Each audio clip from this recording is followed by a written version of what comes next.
Hi there, I'm Miriam and welcome to Miriam's Manor. You guys see my tree right behind me and I can barely hold in my excitement, you guys. I have been so looking forward to decorating for this Christmas 2023 and I am going to begin with the tree that I put up in my great room today. So if that's what you would like to see, stay tuned.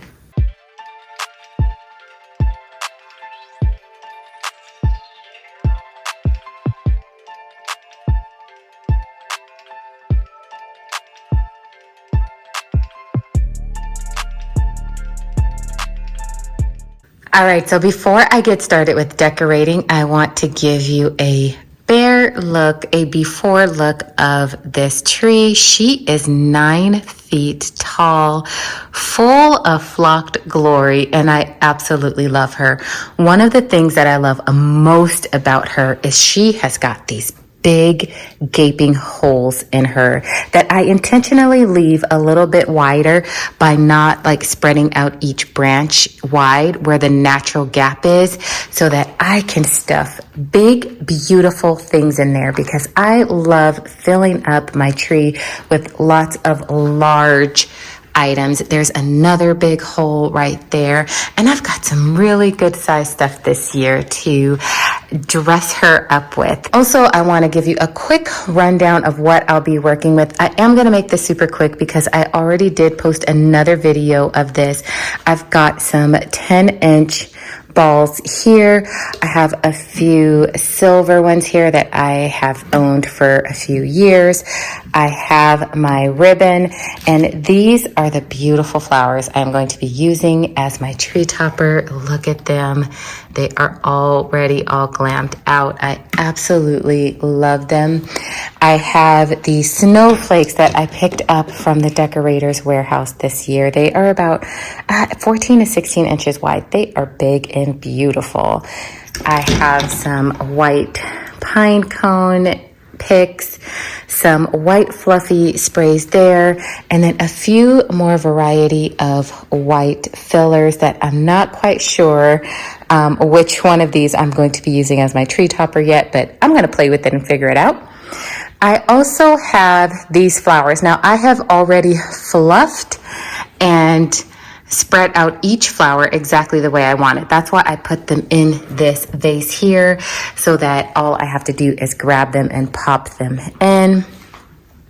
I have a few silver picks along this way. One thing that I did want to show you, because I did a video for you guys when I came back from the decorator's warehouse for these pieces here.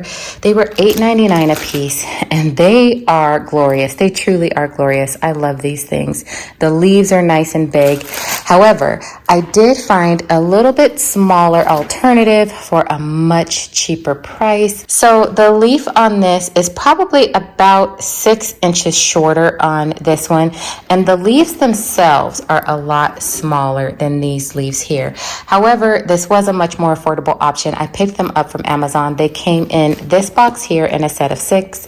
So if it's something that you want to get and recreate this look more on a budget, I will link these in the description box of this video. I also have some of these beautiful flowers that I got from the decorator's warehouse, because I am doing mostly white, a little bit of silver, or maybe a little bit more silver.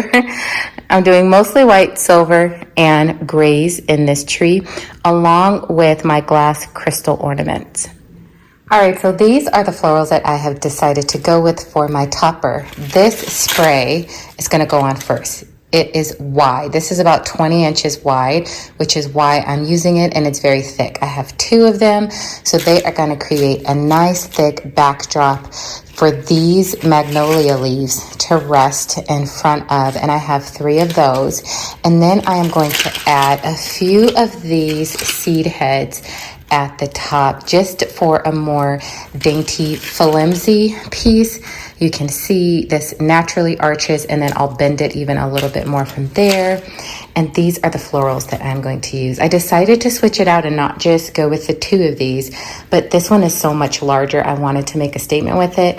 Then I'll tuck under that one a little bit further down, and then 2 different silver ones. All right, so I am going to put this in the base of the tree where the pole runs down the center of the tree. I'm just gonna line these up on either side of the base of that.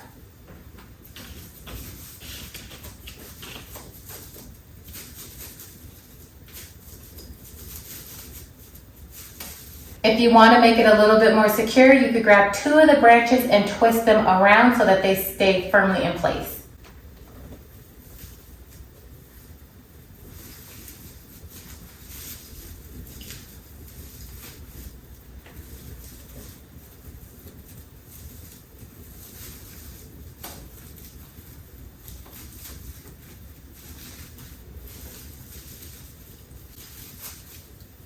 My magnolia leaves are going in next. I'm going to line one of them directly up in the center and then put the other 2 on either side. Now, this is gonna look a little bit askew to you guys because where I have the camera is not directly centered. So once I'm done placing all of the picks, I'll bring you guys in for a straightforward shot so you can see how it all looks.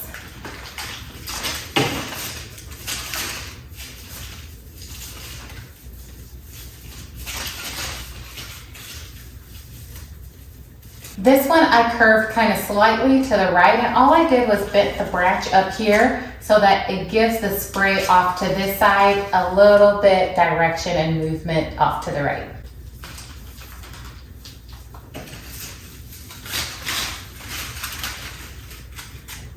And I'm gonna do the same thing a little bit more with this one off to the left and just move everything a little bit more to the left.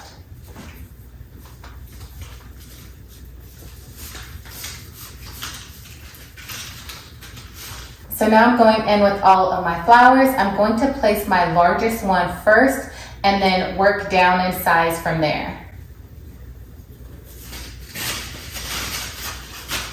Now I've got this one in where I want it, but I don't want it to face up. So I'm gonna bend the stick forward so that the bloom actually faces out this way.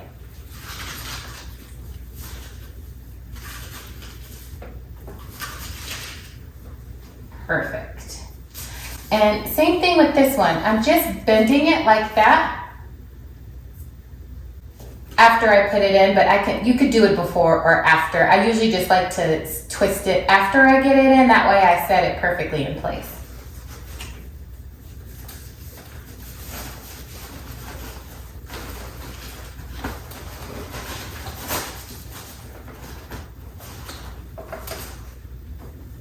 This is my next largest one, and it's gonna go directly in the front here.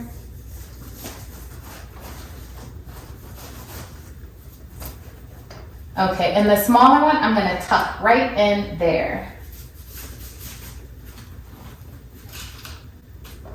And I just have to grab those last few picks and I'll be done with my topper.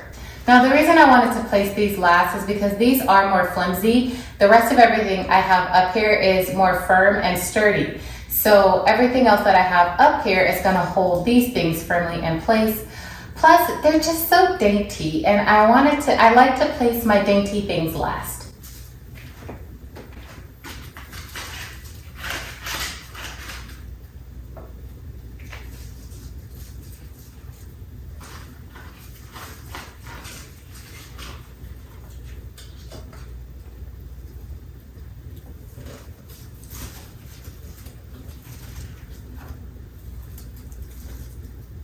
You can also bend your stems like this if they get to be too long, or like this, or like this, and it will help you, actually, I don't want to bend it that much because then it came up to the seed head.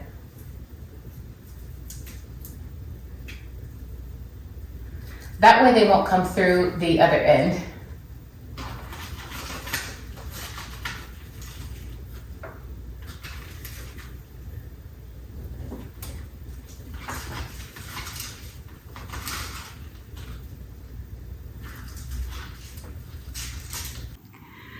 All right, and this is what she looks like from the front. Isn't she gorgeous? Now she is partially dressed, and now I'm going to go move on to my larger ornament pieces. Before I go any further, before I finish putting the rest of her clothes on, I'm going to go ahead and add a few accessories. Now I'm going to go in with my larger balls, and I have this type of wire hook on there so that I can snugly put this in place to where this is not hanging at all.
And now I'm putting in these beauties that I got from Decorators Warehouse.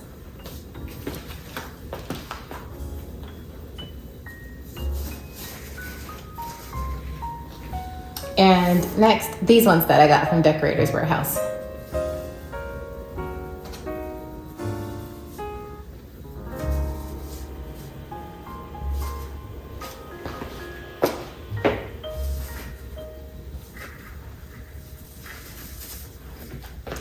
And I forgot a tag, and it was very visible. So let me take that off before I stick that back in the tree. Right here. Yeah. Okay, I wanted to give you a backup shot so you can see how she is looking so far, and she is just shaping up with just a few things on her. But because when you use large statement pieces, you don't need a ton of stuff for your tree. All right, so I just pulled these leaves out of the packaging, and you can see how it comes. I do want to encourage you guys to always fluff and separate whatever picks you get, any type of greenery you're adding to your tree, any stems. Make sure you take the time to open them up so that they can begin to come to life. Also, when you have these little things here, I like to just curl them up a little bit more instead of just leaving them a little bit plain like they are here. I just like to make little curly cues out of them. You can do that easily just by twisting it around your finger and then pulling up a bit, or just bending it and curving it to your liking. If you like them straight, leave them straight. Now, this pick, I want to show you guys. When you put a pick in the tree, you can put it in like this, but it has no effect. This leaf is long and it is supposed to be dramatic, and it should have more of a cascading effect. So what you want to do is take your stem and just bend it. Bend it so that it keeps a natural curve all the way down to the tip of the branch, and then also bend it a little bit after your last set of leaves so that when you're putting it in the tree, it'll automatically start to come down. So I think this might be a good spot for this one. And now you see the difference. This is spilling out and just laying over so beautifully. All right, so now our baby is fully clothed. She's partially accessorized, but it's winter time. And another accessory that you need in winter is a scarf. So we are going to add a few touches of ribbon just here and there. I'm not gonna do a ton of ribbon in this tree because I do not want the ribbon to be the star of the show. So I'm just gonna add a few little sprinkles here and there. Now I just did a video for you guys on how to put ribbon together. If you did not see that video, I will link it to the end of this one. So I'm not going to go in depth today on how to put ribbon up because I just did that. But I will most certainly show you how I'm going to loop this to start today. So I am going to do 2 loops on this one, and I am going to make the base of them, the first loop maybe about 6 inches. And then the second loop will be about 3 to 4 inches, just really small. And then I'm going to pinch that all together. I'm going to leave about 1 inch at the end of my tail that I have here so that I can safely secure this into the tree without me losing my shapes. And then I'm going to make a few sporadic loops here and there.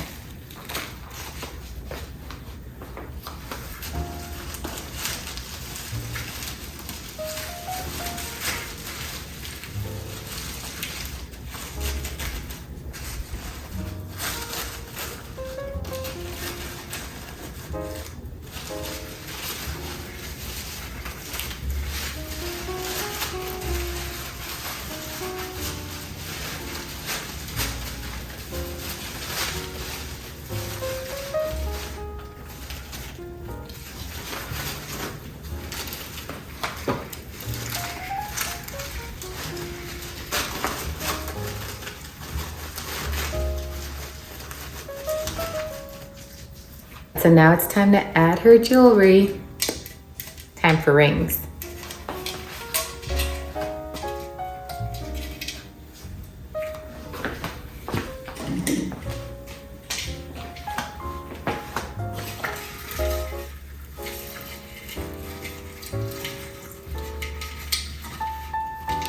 So of course, no outfit is complete without earrings.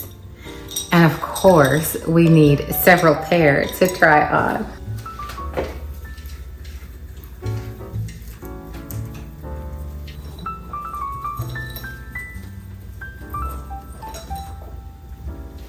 All right, and now it is time to put the necklace on.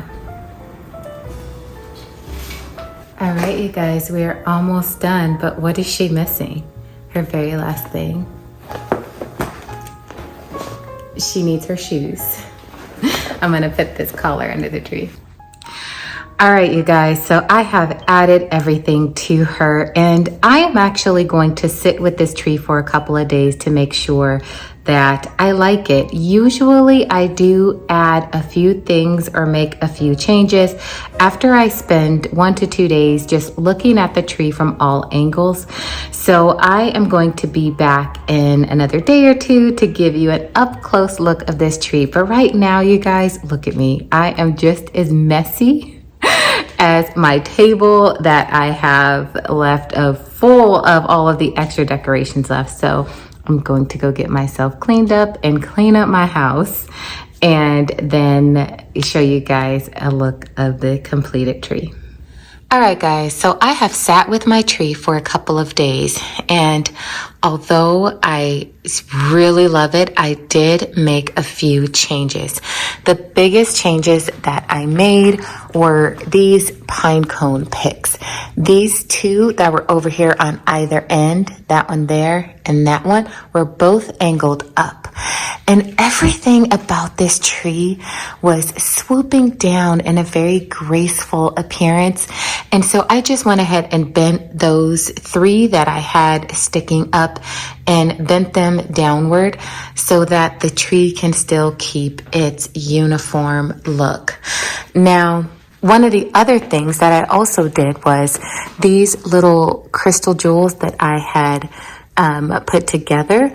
I made about 7 more of these and put those throughout the tree here and there. But the biggest issue that I have, you guys, is I have this ribbon that is gorgeous.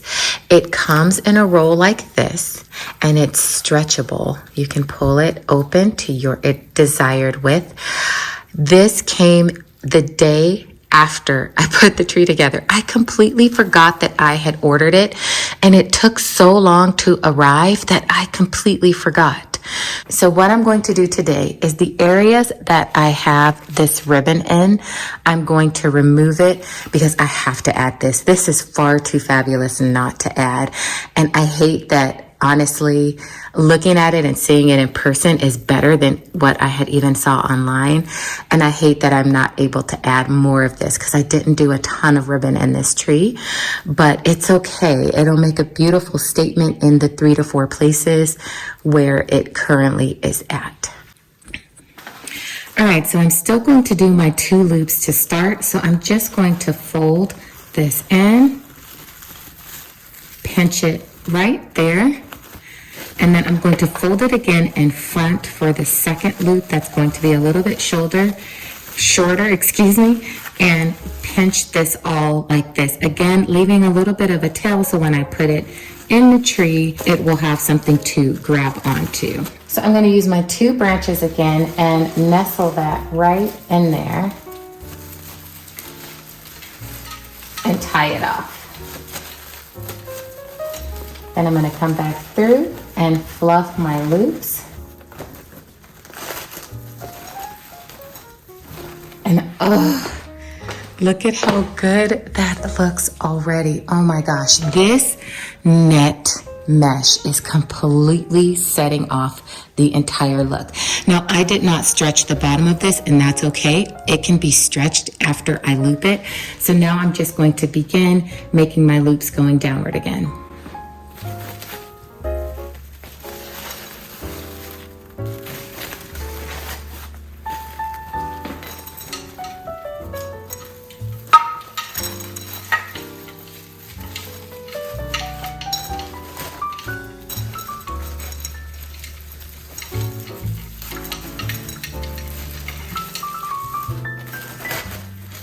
So now I'm going to stretch this from behind where I want it.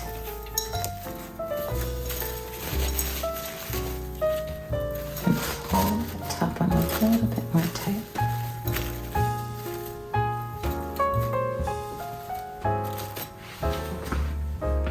And I'm just going to keep looping this downward.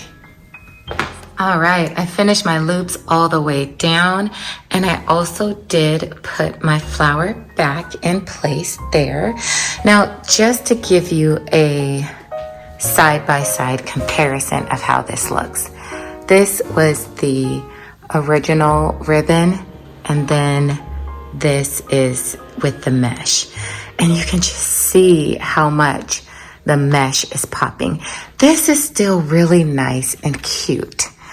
But this is just making way more of a statement in the tree.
So I hope you guys enjoyed this full tutorial on how I am decorating my Christmas tree for 2023. We covered a lot. Tips on how to place your ornaments, how to apply ribbon, how to make a beautiful tree topper. So I hope that all of these things will help you this Christmas put together a beautiful Christmas tree. If you guys have any questions for me, as always, leave me a line in the comment section and I will get back with you. Don't forget to give me a big thumbs up for this video. Like, subscribe, share, do all of the YouTube things, but especially right now, do not forget to turn on your notification bell because for my platinum members, we have live streams coming up, videos for everyone else. Christmas has begun in my house and I have loads of videos that I will be sending your way this Christmas season. So until I see you again, stay safe, God bless you, and I will see you next Friday. Bye.